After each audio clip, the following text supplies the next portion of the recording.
The gleaming marble lobby of Thompson Technologies echoed with Sarah Thompson's sharp voice. "Security! Remove this person from the premises, now!" Her designer heels clicked against the polished floor as she strode toward Marcus Williams, her face twisted with disdain. Marcus stood perfectly still, his pressed charcoal suit a stark contrast to the tension in his shoulders. At 19, he'd faced prejudice before, but never quite this public, never quite this raw. The curious eyes of employees and visitors burned into his skin as security approached. "Ma'am," Marcus's voice remained steady, dignified, "I have a scheduled appointment." "An appointment?" Sarah's laugh cut through the air like ice. "Let me guess, you saw our building and thought you'd try your luck. This is a multi-billion-dollar technology company, not a charity case. We don't entertain people like you." Marcus felt his phone vibrate in his pocket. Probably his lawyer confirming the paperwork had gone through. A small smile tugged at the corner of his mouth, but he kept his expression neutral. If only she knew who had just become her company's majority shareholder. "Miss Thompson," he said quietly, reaching into his breast pocket. The security guards tensed, but he only withdrew a small black business card. "You might want to save this for later. You'll need it." He placed it carefully on the marble reception desk. Sarah's eyes flashed with fury. "Get him out! Now!" As the guards firmly gripped his arms, Marcus allowed himself to be led toward the glass doors. He didn't resist, didn't argue. He didn't have to. In less than 24 hours, he'd be sitting at the head of her boardroom table. Sometimes he thought karma worked in mysterious ways. Have you ever been rejected because someone underestimated you? Share your story in the comments below and tell us where you are watching from. Don't forget to hit the subscribe button if you believe everyone should be treated with respect. The same marble lobby 30 minutes earlier. Marcus adjusted his Rolex, a gift to himself after selling his cybersecurity company last week. At 19, he'd built the most trusted data protection service in the industry, but few knew that yet. "Final documents signed, boss." His phone buzzed with a text from Jessica, his lawyer. "You officially own 51% of Thompson Technologies, board meeting scheduled for tomorrow at 9 a.m. Marcus took a deep breath, remembering the journey here. Starting with a small security consulting firm from his dorm room, protecting local businesses from data breaches. His innovative security system had saved countless companies from devastating cyber attacks, earning him contracts with major banks and government agencies, all while watching Thompson Technologies, once a pioneer in digital security, crumble under Sarah Thompson's biased leadership. Her company had rejected his security proposal last year. "Not the right fit for our standards," the email had said. He smiled at the irony. Today, he wasn't here to offer protection. He was here to take control. "Hey there, can I help you?" A friendly security guard approached, his expression shifting slightly as he gave Marcus a once-over. "I have an appointment with Miss Thompson," Marcus replied, showing his ID. "Marcus Williams." The guard checked his computer, frowning. "I see the appointment, but let me call up first." Marcus nodded, already knowing what would happen next. Sarah Thompson had a reputation for screening visitors who didn't fit her image of success. The elevator doors opened to the executive floor, and Sarah Thompson's voice cut through the air before Marcus even stepped out. "What do you mean there's some boy claiming to have an appointment?" Marcus emerged into the sleek hallway, taking in the wall of achievements, dozens of framed magazine covers featuring Sarah Thompson. From secretary to CEO, the Thompson Technology story one headline blazed. If only they knew how she really treated people. "That would be me, Miss Thompson." Marcus's voice was calm, professional. "Marcus Williams, we have a 2 p.m. appointment." Sarah turned, her expensive silk blouse rustling with the movement. Her eyes widened slightly, whether at his youth or his race. Marcus couldn't tell. Probably both. Her practiced CEO smile didn't reach her eyes. "Oh, I see." Her tone dripped with condescension. "And how exactly did you get this appointment, Mr. Williams, was it?" "Your assistant scheduled it. I'm here to discuss a business proposition." Sarah's laugh was sharp, cutting. "A business proposition? From you?" She looked him up and down, her lips curling. "Let me guess, you've developed some app in your basement and think we might be interested?" The security guard shifted uncomfortably behind Marcus. Two young executives nearby pretended to be absorbed in their phones, but their discomfort was palpable. Actually, Marcus reached for his briefcase. I have a detailed proposal about... Stop. Sarah held up one manicured hand. Let me save us both some time. Thompson Technologies is a Fortune 500 company. We don't entertain proposals from people like you. Whatever community college program gave you ideas above your station did you a disservice. Marcus felt his phone vibrate again. Another text from Jessica. Paperwork filed with the SEC. You're officially their largest shareholder. Should I start drafting the press release? He looked up at Sarah, still smirking at him from her perceived position of power. Miss Thompson, I think you're making a mistake. The only mistake, she stepped closer, voice low and threatening, was whoever let you up here. Security, escort him out. And Janet, she called to her assistant, we need to review our screening procedures. Immediately. As the guard reluctantly took his arm, Marcus allowed himself a small smile. Miss Thompson, remember this moment. You'll be replaying it in your mind tomorrow morning. What do you think Sarah's reaction will be when she discovers who Marcus really is? Like and subscribe! If you're enjoying this story of sweet justice, share it with someone who needs to hear it. The next morning, Thompson Technologies' executive boardroom buzzed with nervous energy. Board members in expensive suits exchanged concerned glances as they reviewed the unexpected meeting agenda. Introduction of new majority shareholder. Sarah Thompson strode in confidently, her crimson power suit a statement of authority. Good morning, everyone. I know this is unexpected, but I assure you I'm handling the situation. Some investor has acquired a significant position, but nothing changes about our leadership. Her voice carried the practiced certainty that had intimidated subordinates for years. The chief financial officer cleared his throat. Sarah, we received SEC filings last night. Someone purchased 51% of outstanding shares. That's controlling interest. Sarah's smile faltered slightly. Well, whoever it is will need to work with me. This company has my name on it, for God's sake. The glass doors of the boardroom swung open. Conversation died instantly. Marcus Williams walked in, the same pressed charcoal suit from yesterday, now paired with quiet confidence. Behind him, a woman in a sharp business suit carrying a leather portfolio, his attorney, Jessica Chen. What is he doing here? Sarah's voice cracked with indignation. Security! Jessica stepped forward, opening her portfolio. That won't be necessary, Miss Thompson. Allow me to introduce Marcus Williams, founder of William Shield Cybersecurity, and as of yesterday, the majority shareholder of Thompson Technologies. The room fell silent. Marcus approached the head of the table, Sarah's usual seat. You? Sarah's face drained of colour. That's impossible. Marcus placed his hands on the chair but didn't sit. Nothing's impossible when you underestimate the wrong person, Miss Thompson. Wait a minute, one board member interjected.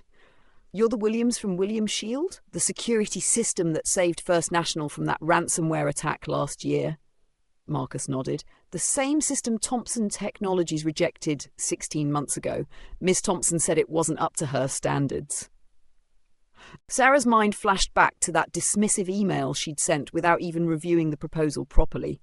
She remembered seeing the creator's name and assuming. She swallowed hard. For those just joining our story, Marcus addressed the board, let me catch you up. He activated the screen behind him, displaying a series of news headlines about William Shield's meteoric rise. I started coding security protocols from my dorm room at State University. By 18, I had developed a revolutionary AI-based security system. When sophisticated hackers targeted the financial sector last year, my system was the only one that held. The contracts came flooding in after that. The room remained dead silent, every eye fixed on the young man standing where Sarah usually commanded attention. Last month I sold the proprietary technology to Microsoft for $3 billion. He paused, letting that sink in. But I kept the right to choose where I'd invest next. Sarah's breathing quickened. So, this is revenge? Because we rejected your proposal? Marcus's expression remained neutral. No, Miss Thompson, this is business. Your company has been underperforming for years while maintaining a toxic culture that drives away talent. But the core technology is still valuable. He pulled out his phone, tapping a few buttons. I recorded our interaction yesterday. Would the board like to hear how their CEO treats visitors who don't meet certain visual expectations? The blood drained completely from Sarah's face. Marcus's finger hovered over the play button. The board members leaned forward, expressions ranging from curiosity to dread. "Before I play this," Marcus said quietly, "I want to ask you something, Miss Thompson." He set the phone down on the polished table. "Yesterday, what exactly did you see when you looked at me?" Sarah's eyes darted around the room, seeking allies but finding none. I saw someone who didn't appear to belong in our executive suite. That's all." "Because of my age? Or was there something else?" Marcus pressed, his voice remaining calm. A heavy silence filled the room. Everyone knew the answer, but no one dared speak it. Marcus turned to address the board. "When I was 16, I applied for an internship at Thompson Technologies. Despite having the highest test scores, I was rejected without an interview. When I was 18, I submitted my security protocol, technology now worth billions, and it was dismissed without review." He pressed play. Sarah's voice filled the room. "We don't entertain proposals from people like you." Several board members winced.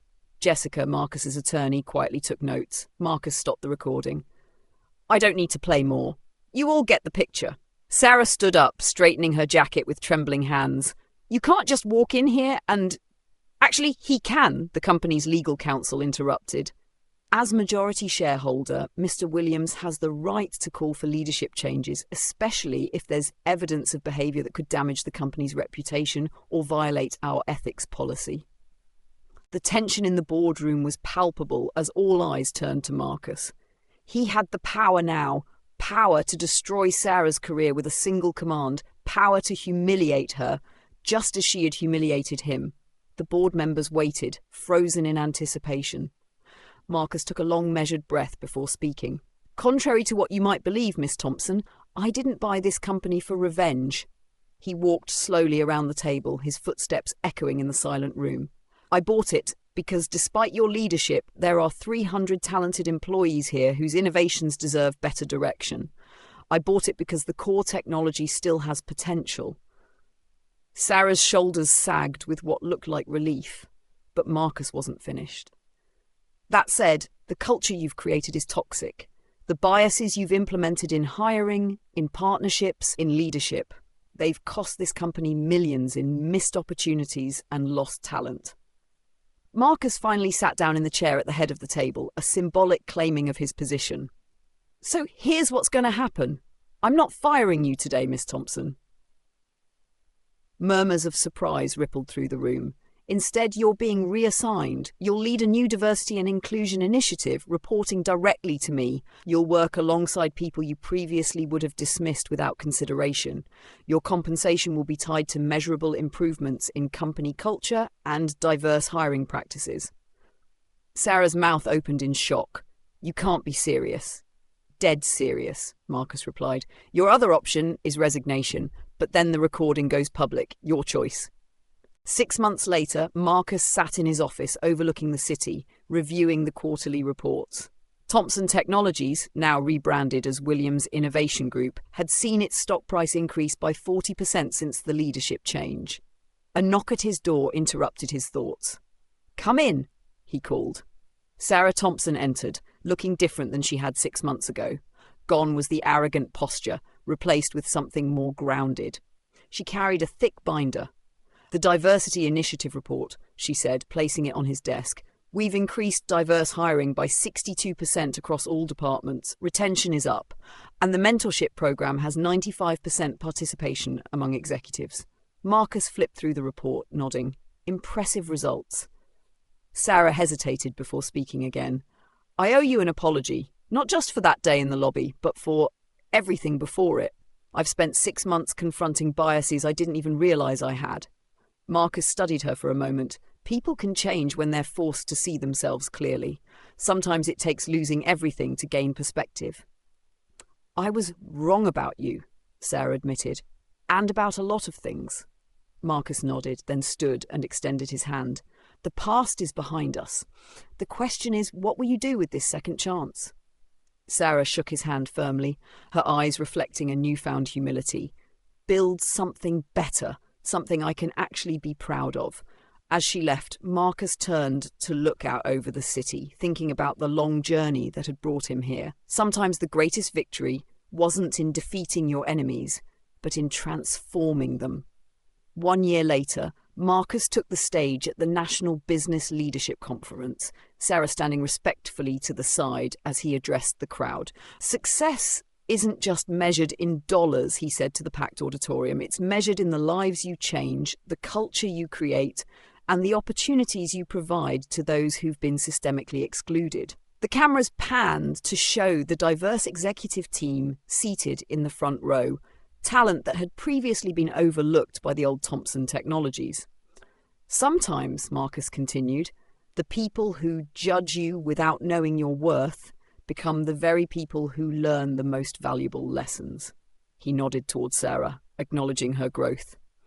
"So next time someone underestimates you based on what they see rather than who you are, remember this: their limitation isn't your destiny, their prejudice isn't your problem, and sometimes the best response isn't anger, it's excellence." The audience rose in a standing ovation as Marcus concluded his speech. Success, as he had learned, wasn't just about proving people wrong, it was about proving that change was possible, even in the most unlikely people. If you want to see more stories about standing up for what's right and fighting injustice, like and subscribe now. See you in the next video.